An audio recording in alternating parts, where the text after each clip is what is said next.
এক ভয়াবহ প্লেন দুর্ঘটনার মুখে পড়ে সূর্য। সূর্যকে উদ্ধার করলেন লাবণ্য সেনগুপ্ত। হ্যাঁ বন্ধুরা, আমরা এমনটা দেখতে পাবো অনুরাগের ছোঁয়া ধারাবাহিকের আগামী পর্বগুলোতে। বিস্তারিত জানতে ভিডিওতে লাইক দিয়ে শেষ পর্যন্ত দেখতে থাকুন।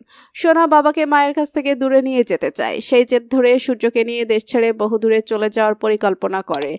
দীপা হাজার চেষ্টা করেও মেয়েকে থামাতে পারে না। শেষমেশ সোনা তার বাবাকে নিয়ে প্লেনে চড়ে বসে, আর সেখানেই ঘটে বিভীষিকায় দুর্ঘটনা। প্লেনটি ভেঙে পড়ে, মুহূর্তে সব উল্টো পাল্টা হয়ে যায়। সোনা আর সূর্য কেউই দুর্ঘটনার পর খুঁজে পাওয়া যায় না। তারা দুজনেই হারিয়ে যায় বিপর্যয়ের মধ্যে। রূপা মনে করে তার বাবা বোন কেউ আর বেঁচে নেই। দীপা ভেঙে পড়ে, বিশ্বাস করতে পারে না এমনটা ঘটতে পারে। কিন্তু আশ্চর্যভাবে সূর্য প্রাণে বেঁচে যায়। তাকে গুরুতর আহত অবস্থায় স্থানীয় এক হাসপাতালে নিয়ে যাওয়া হয়। আর সেই হাসপাতালটি আর কারণ নয়, খোদ লাবণ্য সেনগুপ্তর।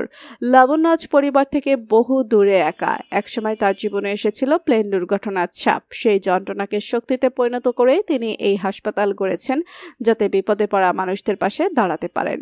তবে নিজের অতীত ভুলে তিনি সবকিছু থেকে নিজেকে গুটিয়ে রেখেছেন, পরিবার থেকেও। তবে লাবণ্য কল্পনাতেও আনতে পারেনি যে এক ভয়ঙ্কর দুর্ঘটনার পর ঠিক তারই হাসপাতালের বেডে এসে পড়বে তার নিজের সন্তান। আহতদের ভিড়ে সূর্য রয়েছে, তা লাবণ্যের বুঝতেও বাকি থাকে না। একে একে আহতদের কেবিনে পাঠানো হয়। চিকিৎসকরা দ্রুত ট্রিটমেন্ট শুরু করেন। লাবণ্য হাসপাতালে এসে প্রত্যেকের খোঁজ খবর নিতে থাকে। কে কতটা আঘাত পেয়েছে, কার কি অবস্থা, সব জানার চেষ্টা করে। সে ঠিক তখনই সে ঢুকে পড়ে এক অচেনা পেশেন্টের কেবিনে। লাবণ্য ডক্টরের কাছে জানতে চায় পেশেন্টের নাম পরিচয় জানা গেছে কিনা। ডক্টর জানান এখনো কিছুই নিশ্চিতভাবে জানা যায়নি। লাবণ্য চুপচাপ ঈশ্বরকে প্রার্থনা করতে থাকে, ভগবান সবাইকে সুস্থ করে দাও, সবাই যেন তাদের পরিবারের কাছে ফিরে যেতে পারে। ঠিক সেই মুহূর্তে কেবিন থেকে বেরিয়ে যাওয়ার সময় হঠাৎ সূর্যের জ্ঞান ফিরে আসে। ঘরের মধ্যে সে দীপার নাম নিতে থাকে। দীপা দীপা শুনেই থমকে যায় লাবণ্য।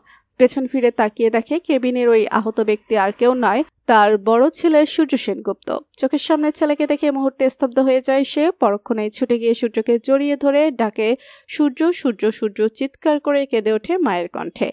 ডক্টর অবাক হয়ে প্রশ্ন করেন, ম্যাডাম আপনি ওনাকে চেনেন? উনি আপনার কেউ? লাবণ্য জবাব দেয়, হ্যাঁ ডক্টর, উনি আমার ছেলে। ডক্টর সূর্য সেনগুপ্ত কলকাতার নামকরা কার্ডিওলজিস্ট। আমার ছেলে। এই কথা শুনে স্তম্ভিত হয়ে যান ডক্টররাও। এবার সেই লাবণ্যই বাঁচাবে সূর্যকে। কিভাবে এগোবে কাহিনী? দীপা কি জানবে সূর্য বেঁচে আছে? সোনা কি সত্যিই হারিয়ে যাবে? সবকিছুর উত্তর মিলবে অনুরাগের ছোঁয়ার ধারাবাহিকের আসন্ন পর্বগুলোতে। পরবর্তী আপডেট সবার আগে পেতে সাবস্ক্রাইব করুন আমাদের চ্যানেলটি। ধন্যবাদ।